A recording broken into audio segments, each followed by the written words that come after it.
Market లో invest చేసి మీ డబ్బులు డబుల్ చేసుకోవాలనుకుంటున్నారా? విజయవాడలో జరిగే సుందరరామిరెడ్డి గారి లైవ్ సెమినార్ కి అటెండ్ అవ్వండి. నమస్తే, welcome back to Suman TV. నేను మీ Sanjay.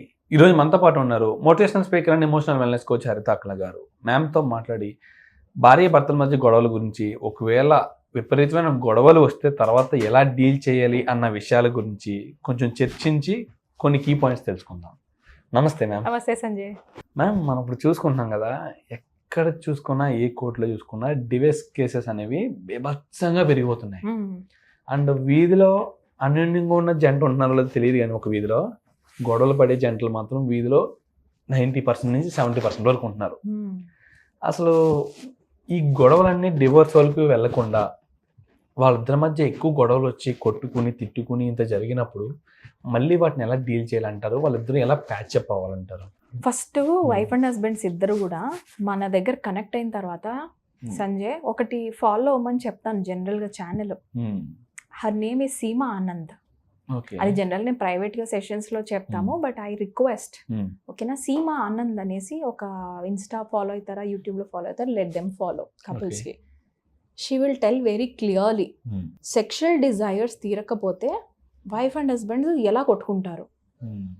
That's a very important thing to know. Wife and హస్బెండ్స్లో ఒక యూనిక్ రిలేషన్షిప్ ఏంటి, వేరే ఏ రిలేషన్షిప్లోని ఉండదు.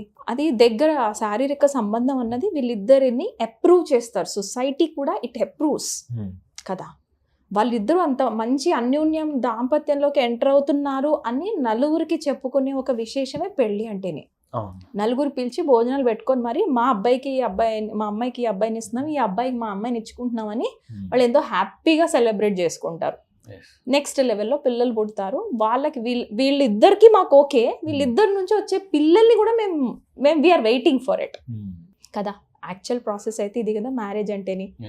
ఈ ప్రాసెస్లో ఫస్ట్ 5 yearsలో వెరీ ఇంపార్టెంట్ థింగ్ ఏంటంటే, ప్రతి ఆడపిల్ల ఫేస్ చేసేది ఇంటి పేరు మారుతుందయ్యా, పద్ధతులు మారుతాయి, రైట్. ఇక్కడ నువ్వు వంట చేసే విధానం, అక్కడ వంట చేసే విధానానికి మార్పు ఉంటుంది. వెరీ ఫ్యూ ఫ్యామిలీస్ నువ్వు చేసే వంటని యాక్సెప్ట్ చేస్తాయి. మ్యాక్సిమం ఫ్యామిలీస్ అత్తగారు నువ్వు ఏదైతే తన స్పెషల్ వంటలు ఉంటాయో అవి నెక్స్ట్ లెవెల్లో వైఫ్ ఇక్కడ క్యారీ ఫార్వర్డ్ చేయాలి కాబట్టి కోడలికి నేర్పిస్తారు. అవి సహజం. ఇక్కడ మదర్ ఇన్వాల్వ్ కావద్దు.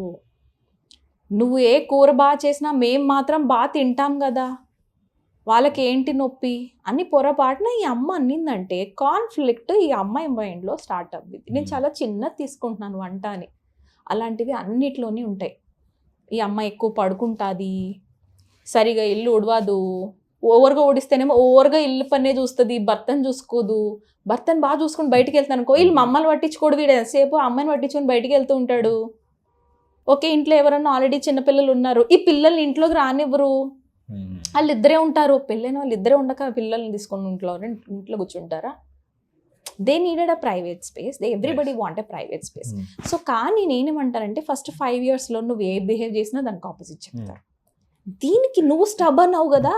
వైఫ్స్కి నేను చెప్తున్నాను, ఇలాంటి సిచ్యువేషన్స్కి మన పేరెంట్స్ దగ్గర సొల్యూషన్ లేదు, దాన్ని యాక్సెప్ట్ చేయండి. నేను నా లైఫ్లో చేసిన ఒక మంచి పని ఏంటో తెలుసా సంజయ్?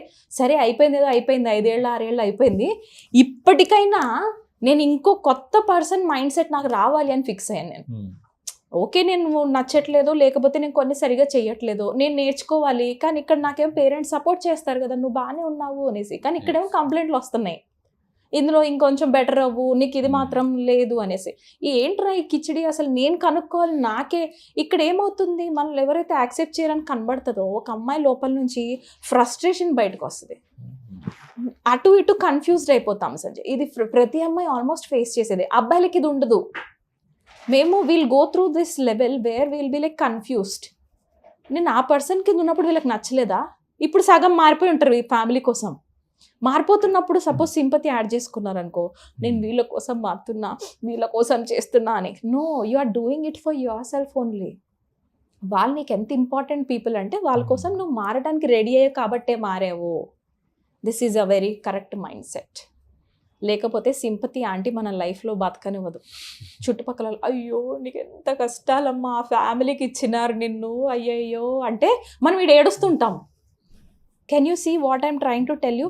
మన చుట్టుపక్కల గిల్ట్ ఆంటీస్ అంటే ఇంకెవరో కాదు, మన లోపల ఉండే గిల్టీని మనం ఏం స్టోరీ యాడ్ చేసుకుంటున్నాము. మరి మనతోనే మనకు యుద్ధం అన్నప్పుడు, దాంతోనే నా ఫైటింగ్ అన్నప్పుడు నేను దాన్ని చేంజ్ చేసుకోవాలి, నాట్ పీపుల్ అరౌండ్, రైట్?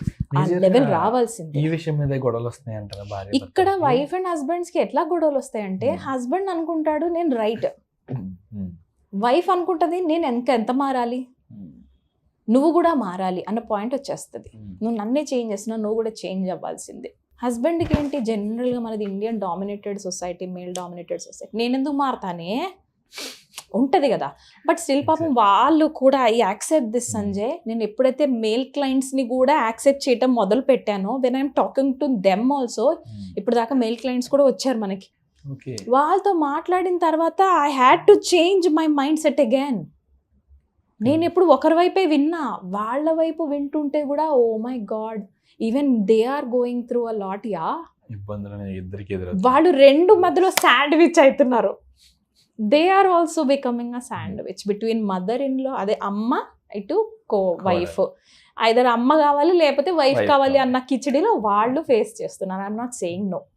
కాకపోతే ఇక్కడ తల్లిగా కొంచెము ఒక 5 years వాళ్ళని వదిలేయండి, కొట్టుకుంటారు, పడతారు, ఓకే, వాళ్ళని ఎక్కువ కంప్లైంట్లు చేయకుండా ఇక్కడ కొంచెం మన అత్తమామలు కూడా నేర్చుకోవాలి. ఒక అమ్మాయి కొత్తగా మన ఇంటికి వచ్చింది, ఆ అమ్మాయి నైట్ వేసుకుంటే కామెంటు, నైట్ డ్రెస్ వేసుకుంటే కామెంటు, నువ్వు డ్రెస్ వేసుకుని చీర కట్టుకోకపోతే కామెంటు, చీర కట్టుకోలేకపోతే నువ్వు చీర కట్టుకోవడం కూడా రాదా అని comment. Don't focus more on what she is not able to do, focus more on you teaching her something. నేర్పించండి, లేదు అని అంటే కంప్లీట్గా మార్చేయకుండా వీళ్ళు కూడా కొంచెం కేర్ఫుల్ తీసుకోవాలి. కంప్లీట్గా మార్చేయొద్దు మనిషిని, ఆ ఉన్న మనిషిని యాక్సెప్ట్ చేసే తెచ్చుకోండి. ఈ బేసిక్స్ ఎందుకు చెప్తున్నా అంటే ఇక్కడే కొట్టుకుంటున్నారు. పెళ్ళైన ఫస్ట్ 1 year ఏదైతే కొట్టుకున్నారో అక్కడే లైఫ్ లాంగ్ కొట్టుకుంటున్నారు. నేను చాలా అబ్జర్వ్ చేశాక ఇది చెప్తున్నా. 1 yearది వదిలేద్దాం వైఫ్ అండ్ హస్బెండ్స్ ఇద్దరికి. ఆ పెళ్లిలో నువ్వు, ఆ ఎంగేజ్మెంట్లో అప్పుడు పలానా వాళ్ళు నన్ను ఇన్సల్ట్ చేశారు, అప్పుడు నువ్వేం నిలబడలేదు నా వెనకాల, అప్పుడు వాళ్ళు కూడా ఇమ్మెచ్యూర్డ్ అబ్బా, ఈవెన్ యువర్ ఇమ్మెచ్యూర్డ్, అయింది అయిపోయింది, లెట్స్ నాట్ గో అక్కడ తల బాదుకోకండి. లాస్ట్ వీక్ కూడా మనం మళ్ళీ చేసాం వైఫ్ అండ్ హస్బెండ్స్. ఇప్పుడు ఏ పాయింట్ మీద వస్తుంది కాన్ఫ్లిక్ట్, ఈ కాన్ఫ్లిక్ట్లో మనం ఇద్దరం ఏం చేయాలి ఇక్కడే మాట్లాడండి. నేను హౌ టు ఆర్గ్యూ అన్న బుక్ మా ఆయననే ఆర్డర్ ఇమ్మని చెప్తే మా ఆయన గిఫ్ట్ ఇచ్చాడు. ఇచ్చేదా ఎట్లా ఆర్గ్యూ చేయాలని కూడా నా నుండే కనిపించినాను. నేను అన్నా కాన్ఫ్లిక్ట్ వస్తుంది మామ, నేను యాక్సెప్ట్ చేసేసిన, I accepted that conflict will come. ఎందుకంటే డిఫరెన్స్ ఆఫ్ ఒపీనియన్స్ ఉంటాయి, నీ వాల్యూ సిస్టమ్ వేరు, నా వాల్యూ సిస్టమ్ వేరు, కానీ at least I learn how to argue gracefully. నేను డామినేట్ చేయకూడదు, నేను కన్నా మెసేజ్ పాస్ కావాలి అంటే నేను నేర్చుకోవాలి కదా అన్న. ఆయన లైక్ ఓకే కావాలి కదా చదువు, బుక్ నాకు కొనిపెట్టారు. ఆయన ఎవరైనా వచ్చేప్పుడు చూసి ఏంటి మీ వైఫ్ ఆర్గ్యుమెంట్ ఎలా చేయాలని అవుతుందని, we'll have fun, right, we'll have fun. ఒక్కసారి కొట్లాడిన దాని దగ్గర నేను I wrote my self, last week మస్తు గొడవ పడ్డాను దగ్గర, నేను I wrote on a book. ఒక్క ఫైట్ నా రిలేషన్షిప్ని డిసైడ్ చేయలేదు, ఒక్క ఆర్గ్యుమెంట్లో ఆయన అన్న ఒక సింగిల్ మాట నా 9 years ఆఫ్ మ్యారేజ్ని డిసైడ్ చేయని ఇవ్వను. లోపల వస్తుంది కదా నీకు కంప్లైనింగ్ అంటే, ఈయన ఎప్పుడు నేను టార్చర్, నో టార్చర్ అంటే you just go back, I will talk to my self later. నువ్వు అంటున్నది తప్పు, ఆయన నాకు ఇన్నిసార్లు ఇన్ని హెల్ప్ చేశారు, ఇంత గ్రాటిట్యూడ్లో 80 points రాసావే, ఓ కళ్ళల్లో తెగ నీళ్ళు పెట్టుకున్నావే హ్యాపీ టీయర్స్తోని, ఇంత నా కోసం చేశాడు అని. So this is not coming from this person, ఆయన తప్పు కాదు అది. So sympathy aunty just go, tension aunty just go, అంత బాగానే ఉంటుంది. ఓకే అయ్యో కానీ నువ్వు గిల్టీ స్టార్ట్ అవుతుంది, ఇవన్నీ యాక్సెప్ట్ చేస్తే గిల్టీ విల్ కమ్. అంత మంచి హస్బెండ్ని కూడా నువ్వు టార్చర్ చేస్తున్నావు బిడ్డ అనుకుంటే ఇది వస్తుంది. Then I will talk to that guilty also. Hello guilt aunty, ఆమె హ్యూమన్ బీయింగ్ ఫస్ట్, తర్వాత నే కోచ్, ముందు నేను కూడా హ్యూమన్ బీయింగ్నే, నాలో కూడా అన్నీ ఉంటాయి, రానివ్వు, ఐ విల్ డీల్. ఇది ఒక్కటి జరిగింది కదా అని నేను నా పర్సనాలిటీని డిసైడ్ చేయను.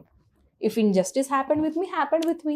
ఒక లవ్ మ్యారేజ్లో తీసుకుందాం, ఒక వాళ్ళు 3 years 4 years నుంచి జర్నీ చేస్తుంటారు లవ్, తర్వాత ఇంట్లో పెద్దలను ఒప్పించుకుంటారు, లేకపోతే కాదని పెళ్లి చేసుకుంటారు, అంతా బాగానే ఉంటుంది. ఇక్కడ మ్యారేజ్ అయ్యాక బాధ్యతలు పెరుగుతాయి.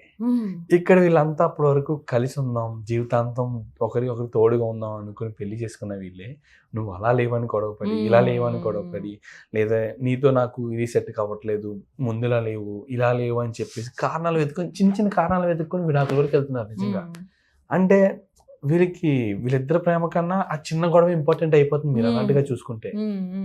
ఎగ్జాక్ట్లీ మీరు చూసుకుంటే ఇక్కడ మీరు అన్నట్టుగా గొడవ కాదు, అక్కడ మన మైండ్ సెట్ పెద్ద ప్రాబ్లం క్రియేట్ అవుతుంది. Yeah. ఇప్పుడు నీకు ఈ గొడవ ఇంపార్టెంటా పర్సన్ ఇంపార్టెంట్ అన్నది Yeah. వాళ్ళకి తెలియట్లా. వాళ్ళ సంథింగ్ వాళ్ళు అంటే తెలుసుకోలేని స్థితిలో ఉన్నారు. అంటే వాళ్ళని తప్పు ఆ పట్ల టైంలో వేరే వాళ్ళ హెల్ప్ తీసేసుకోవాలి. Yes. మనం ఉన్నాం కదా, వీఆర్ దేర్ నో సంజయ్, మనకి ఎందుకు కనెక్ట్ అవ్వాలి? Exactly. మనం బయట నుండి వస్తాం కాబట్టి ఇట్లా తీసి పక్కన పెడతాం. Hmm. ఇంట్లో వాళ్ళు అటాచ్మెంట్ లో ఉంటారు. అవును. అవర్ పీపుల్ ఆర్ మన కోసమే ఉంటారు. అర్థం. There love is the highest. Yes. నేను అస్సలు కాదని, there love is the highest.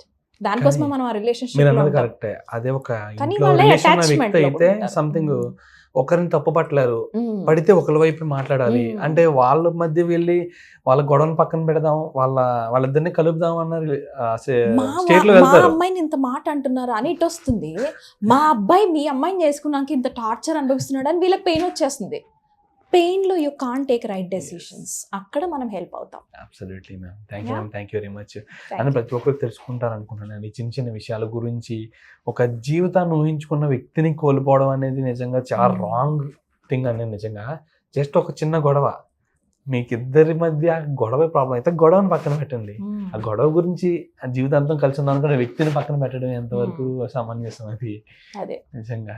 Thank you ma'am. Thank you very Thank much. you. నేను సంథింగ్ ఒక గొడవ గురించి మాట్లాడదాం అనుకున్నా, కానీ మీరు ఇప్పుడు ఒక యూత్ ఒక బ్యూటిఫుల్ మెసేజ్ ఇచ్చారు నిజంగా. Thank you ma'am. Thank you very much. Thank you.